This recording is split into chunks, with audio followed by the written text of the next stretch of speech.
नमस्कार प्यारे बच्चों, स्वागत है आप सबका मैथमेटिक्स के ऑनलाइन प्लेटफॉर्म में, जहां पर आज हम बात करने वाले हैं जो आपकी स्टैटिक्स है। स्टैटिक्स के बहुत ही इम्पोर्टेंट क्वेश्चंस के बारे में। तो चलिए शुरू करते हैं आज की क्लास को। तो सबसे पहले हम जो पढ़ेंगे वो हमारे पास एक परिभाषा आती है जो लगभग बहुत ही परीक्षाओं में आती है, सारी परीक्षाओं में पूछी जाती हैं। वो है पूर्णतया लचीली डोरी क्या है। पूर्णतया लचीली डोरी के बारे में बात करेंगे। तो पूर्णतया लचीली डोरी या जिसे कहते हैं परफेक्टली फ्लेक्सिबल स्ट्रिंग, ठीक है, यह डोरी किसी भी बिंदु स्थान पर मुड़ने का प्रतिरोध नहीं करती। यानी कि एक ऐसी डोरी जिसको आप कैसे भी घुमाओ वो घूम जाती है, उसे ही पूर्णतया लचीली डोरी कहते हैं। बात आती है कैटेनरी की। तो जब पूर्णतया लचीली डोरी को दो बिंदुओं पर, जैसे हमने दो बिंदु ले लिए हैं और उन दो बिंदुओं ए और बी पर लटकाया जाता है, तो जो आपके पास स्थिति बनती है, जो आपके पास वक्र बनता है, उसी को कैटेनरी कहते हैं।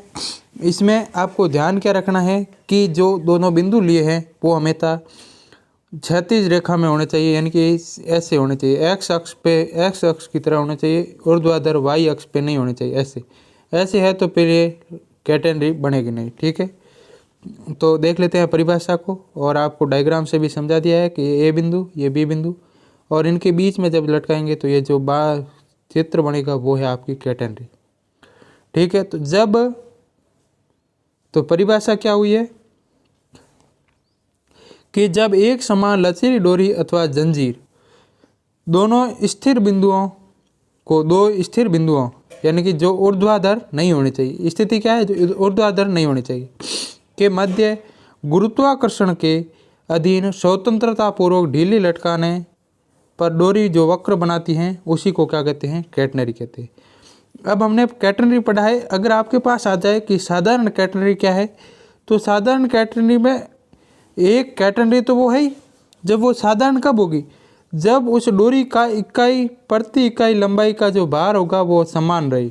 यानी कि डोरी की आप कितना भी हिस्सा ले लो, उसका भार समेत का एक इकाई का भार हमेशा समान रहेगा, उसी को साधारण कैटेनरी कहते हैं। अगली बात हम करेंगे साधारण कैटेनरी का नेज समीकरण क्या है। साधारण कैटेनरी के नेज समीकरण की बात करेंगे।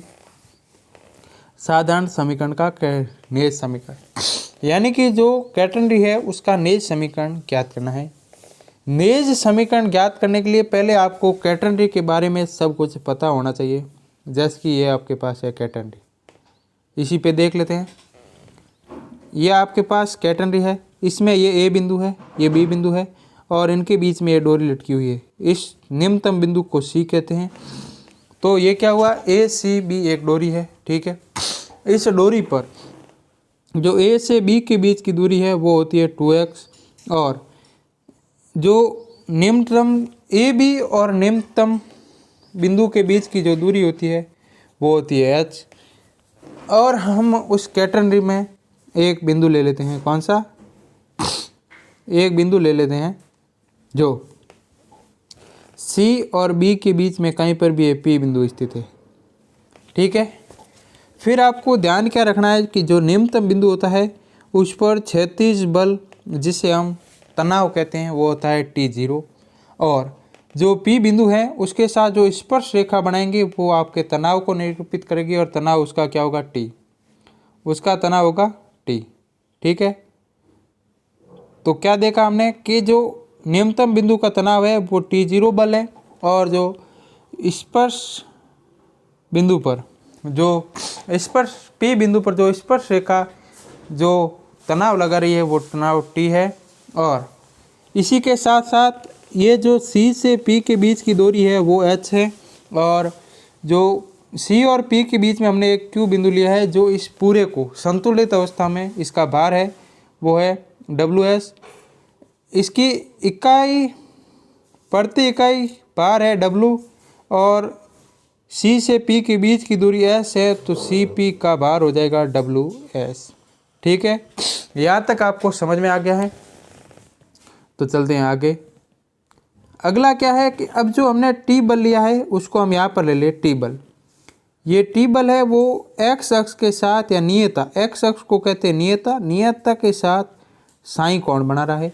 अब हम इस टी के दो घटक करेंगे, तो कौन किसके साथ लिया, एक्स के साथ। तो जो एक्स घटक होगा यहाँ पर, या ये मान लो ये होगा आपके टी कॉस साइन, ठीक है। और जो वाई घटक होगा वो होगा टी साइन साइन, ठीक है। ये सभी चित्र में दिया हुआ है। और इस पीडीएफ को आप टेलीग्राम पर हमारे नीचे लिंक डिस्क्रिप्शन में दिया हुआ है, उससे ज्वाइन करके उससे आप प्राप्त कर सकते हैं इस वीडियो के 30 मिनट बाद, ठीक है। तो यहाँ तक आपको समझ में आ गया। अब आपके पास ये एक ऊर्ध्वाधर घटक टी साइन साइन हो गया और क्षैतिज घटक टी कॉस साइन हो गया, और एक आपके पास बल आ गया T0 और एक आ गया आपके पास WS।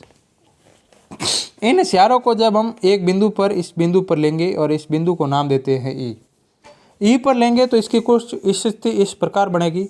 यहाँ पर आपके टी साइन, यहाँ पर आपके स्थिति इस प्रकार बनेगी। यहाँ पर आपके टी साइन साइन लग रहा है, या टी कॉस साइन लग रहा है। यहाँ आपके WS है नीचे की तरह, ये ऊपर की तरह, ये इस तरफ है, और ये T0 तनाव आएगा। अब इन चारों बलों को जब हम संतुलन अवस्था में लाएंगे तो हमारे पास क्या आएगा, T0 टी कॉस साइन को संतुलित कर रहा है और WS आपको टी साइन साइन को संतुलित कर रहा है। इसी से हम इसका नेज समीकरण ज्ञात करेंगे। नेज समीकरण में हमें S को ज्ञात करना है और S को डिफाइन करेंगे। तो इस पूरी को हम भाषा के रूप में देख लेते हैं। भाषा के रूप में कुछ इस प्रकार है, देखिए आपके पास है, माना ए बी दो स्थिर बिंदु हैं, ए और बी दो स्थिर बिंदु है, और ए सी भी एक डोरी है, ये बता दी है, और सी डोरी पर निम्नतम बिंदु है, यानी कि सी जो है वो डोरी का निम्नतम बिंदु है, और पी डोरी की कोई बिंदु है, पी पर कोई डोरी पर बिंदु ये बताया है आपको। साथ ही साथ जहाँ डोरी का प्रति इकाई भार W है और CP का भार WS होगा, ये भी आपको बता दिया है।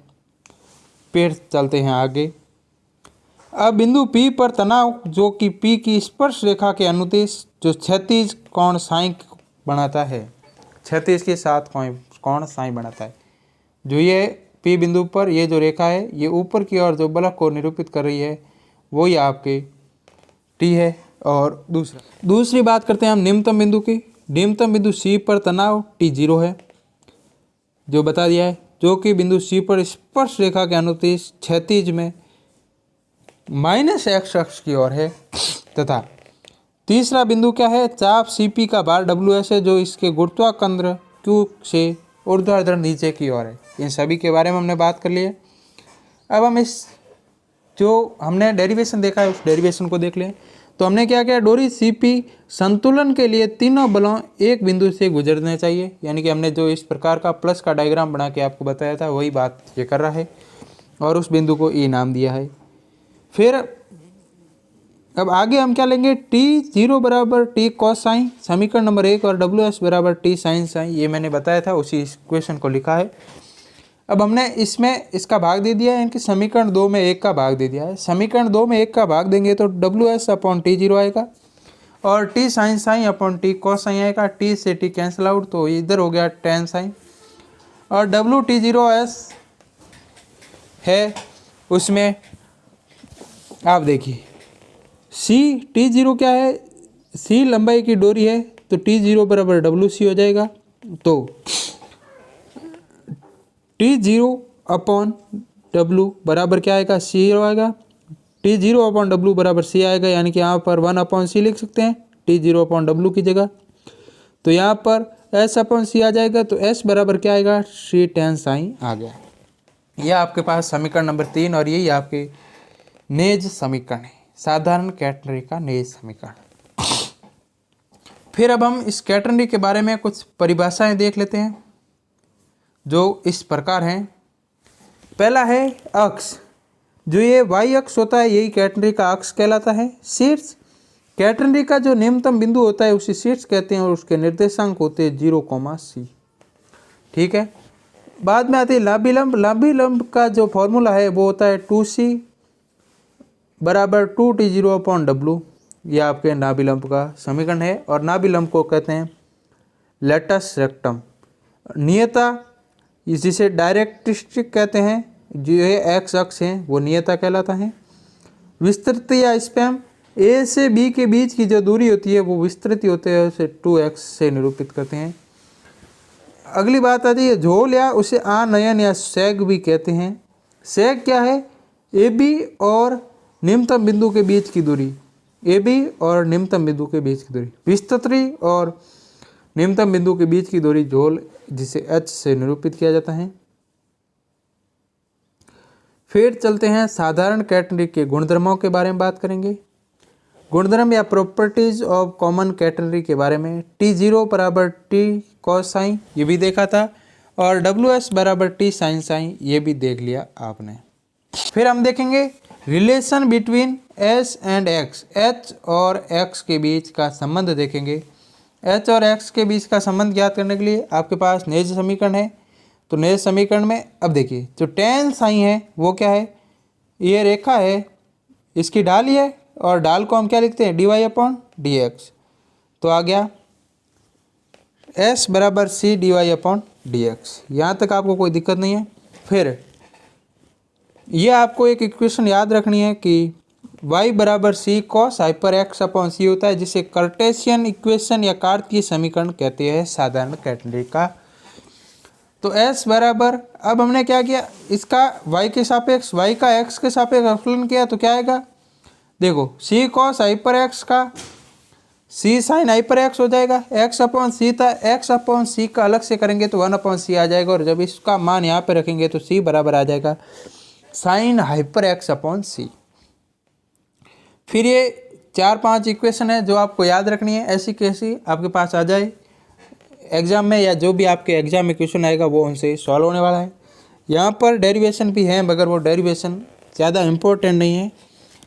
अगर पहले क्लास, ये मैराथन क्लास है, तो इनमें जो इम्पोर्टेंट पढ़े उसके बारे में बात करेंगे। तो S बराबर S एंड Y के मध्य संबंध ज्ञात करना है, तो y स्क्वायर बराबर C square plus H square होता है। और y एंड साइन के मध्य बात करें तो y बराबर C सेक साइन होता है। x एंड साइन के मध्य बात करें तो x बराबर C log सेक साइन टेन साइन होता है। और T cos साइन बराबर होता है T0 बराबर WC। T0 बराबर WC सेक साइन भी लिख सकते हैं, तो इसे आ जाएगा T बराबर WI। ये इंपॉर्टेंट था तो थोड़ा बता दिया। T, इसका मतलब क्या है कि T है वो y के समानुपाती है। अगला है आपके पास 8वीं, x, y और s में संबंध। तो x बराबर C log सेक साइन टेन साइन, और y बराबर C सेक साइन, और s बराबर C टेन साइन है। तो y/s बराबर C e की पावर x अपॉन C हो जाएगा। यहाँ तक आपके पास कोई दिक्कत नहीं होगी। फिर देख लेते हैं, ये एक क्वेश्चन है जो पिछली परीक्षा में आया हुआ है, और ऐसी प्रकार का क्वेश्चन आता है कि आपके पास 12 लंबाई की एक समान जंजीर एक क्षैतिज रेखा 2a दूरी पर स्थित दो छोटी चिकनी खूंटियों से लटक रही हैं। यदि मध्य में झोल h हो तो ऊर्ध्वाधर लटकने वाली जंजीर के किसी भी भाग की लंबाई ये होगी, ये सिद्ध करना है। कहने का मतलब ये जंजीर है, वो दो चिकनी खूंटियाँ हैं। चिकनी खूंटियाँ कौन सी है? एक तो P' और एक P, इनके मध्य इस प्रकार हैं और वापस ऐसे नीचे भी लटक रही है। और हमें ज्ञात करना है वो इसका मान ज्ञात करना है। इसका मान ज्ञात करना है, इनके इसको हमने y1 ले लिया और इस पर तनाव t ले लिया, ठीक है, इसकी दूरी y1। और दूसरा हमने क्या लिया है, जो a', p', c, p और a, ये एक लचीली डोरी है जो p और p' के मध्य लटकती है, ठीक है। तो इससे देखिए क्या बन रहा है आपके पास एक इक्वेशन की P', A' और PA बराबर हैं, और वो क्या है? y1 है, ठीक है। और PV P' भाग कैटेनरी के रूप में है, PV P' भाग कैटेनरी के रूप में है। और M और V, इस बिंदु को V दिया है, इसको M दिया है। MV है वो झोल H है। तो जो अभी हमने ऊपर पढ़ा था वही सेम का सेम यहाँ तक आपको निरूपित करना है। फिर आगे अब हम VP लेंगे। VP क्या है? V से P के बीच की दूरी। तो VP बराबर क्या होगा? L, देखिए पूरी 2L थी, तो ये इतना भाग L और ये भाग L हो जाएगा, यानी कि ये L है, और उसमें से हम जब y1 घटा देंगे तो आपके पास VP आ जाएगा। यही आपके दिया हुआ है चाप VP की लंबाई। फिर अगला है टी बराबर डब्लू बाई। खूंटियाँ छोटी तथा चिकनी है अतः उन पर तनाव परिवर्तन नहीं होगा, तो पी पर तनाव डब्लू बाई बने। तनाव क्या होगा, इसके भार होगा वही तनाव होगा। जो हमने स्पर्श रेखा के थ्रू देखा तो स्पर्श रेखा इस पे तो यही बनेगी, और इसके जो तनाव होगा टी वो बराबर, इसका भार डब्लू वाई वन होगा वो टी के बराबर होगा। यही आपके तनाव है। फिर अब यदि परंतु टी के लिए तनाव डब्लू वाई है और वाई बराबर वाई वन, ठीक है, यहाँ तक आपके कोई प्रॉब्लम नहीं होगी। और ए डैश ए क्या है, नियता है। कहाँ पे है देख लेते हैं। ए डैश ए नियता है, ठीक है। ये स्पैम है, ये सैग है, झोल है या आनयन है, ये सी है, ये मुख अक्ष है, ये नियत है, ठीक है। इन सब के बारे में और इन्हीं को लिखा है। अब हमारे पास मेन बात क्या आती है कि y1 क्या है। देखिए y1 की बात करते हैं। y1 ये दूरी है, ये दूरी किसके बराबर होगी, इसके बराबर। ये क्या है h प्लस सी, यानी कि y1 बराबर h प्लस सी आएगा। इसको हम क्या लिखेंगे, OM बराबर MV प्लस OB, ठीक है। इसी को हमने यहाँ पर लिखा है। देखिए y बराबर OM बराबर OB प्लस MB बराबर CA प्लस H। और अभी हमने पीछे जो संबंध पढ़े थे उनमें हमने पढ़ा था कि जो y होता है, वाई स्क्वायर होता है वो होता है सी स्क्वायर प्लस एच स्क्वायर, यानी कि y1 स्क्वायर बराबर सी स्क्वायर प्लस एच क्या था, l माइनस y1 का होल स्क्वायर हो जाएगा। तो इससे क्या आएगा, देखिए 2l/y1 सी स्क्वायर। देखो यहाँ से 2l/y आएगा, इसका होल स्क्वायर करेंगे तो उसको दूसरी तरफ पक्षांतर करेंगे, फिर y1 का स्क्वायर से कट जाएगा, सी स्क्वायर और l का स्क्वायर बचेगा। अब इन पुटिंग वैल्यू यानी कि इन मानों को जब हम y1 में रखेंगे, ठीक है, y1 में कौन सा मान y1 का मान रखना है आपको इस समीकरण में। तो 2l y1 का मान c प्लस एच बराबर सी स्क्वायर प्लस एल स्क्वायर। तो क्या बना, सी स्क्वायर माइनस 2cl यहाँ से आ गया प्लस एल स्क्वायर, इस पूरे को इधर लेके गए और 2lh इधर का वो सेम बच गया। फिर देखिए c माइनस एल स्क्वायर का होल स्क्वायर बन गया ए, क्योंकि ये पूरा फॉर्मूला बन रहा है a square minus 2ab plus b square का बराबर 2lh। इससे c का मान आ जाएगा, इधर आएंगे तो अंडर और l को इधर भेजेंगे तो ये l। ये आपके पास इक्वेशन आ गई। अगर आपको इसको साथ में लिखते जाएंगे तो आपको पूरी तरह समझ में आ जाएगा कि क्या हो रहा है कहाँ नहीं। अब आपके पास क्या है, y बराबर c प्लस एच बराबर l plus H plus minus √2lh। ये आपका हो गया हैंस प्रूफ। इसी प्रकार के आपके 2 और 3 क्वेश्चन हैं जो बार बार आते हैं, उन्हीं के बारे में बात करते हैं। तो एक क्वेश्चन यह है, 2 स्थिर बिंदु B तथा C से लटकते एक समान धागे को निम्नस्थ बिंदु A है। धागे से निर्मित कैटरनरी की नियता से A तथा B की ऊंचाई क्रमशः A तथा B है। तो प्रदर्शित कीजिए कि A तथा B के मध्य धागों की संख्या, ठीक है।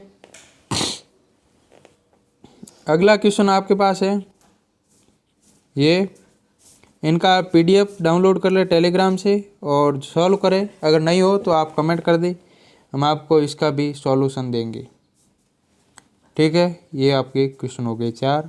इन 4 क्वेश्चन को आपने कर लिया तो एक क्वेश्चन 100% आएगा। वेरी वेरी इम्पोर्टेंट है, इम्पोर्टेंट। साथ ही साथ वीडियो को लाइक करें, दोस्तों में शेयर करें और चैनल को सब्सक्राइब करें। धन्यवाद, थैंक यू सो मच।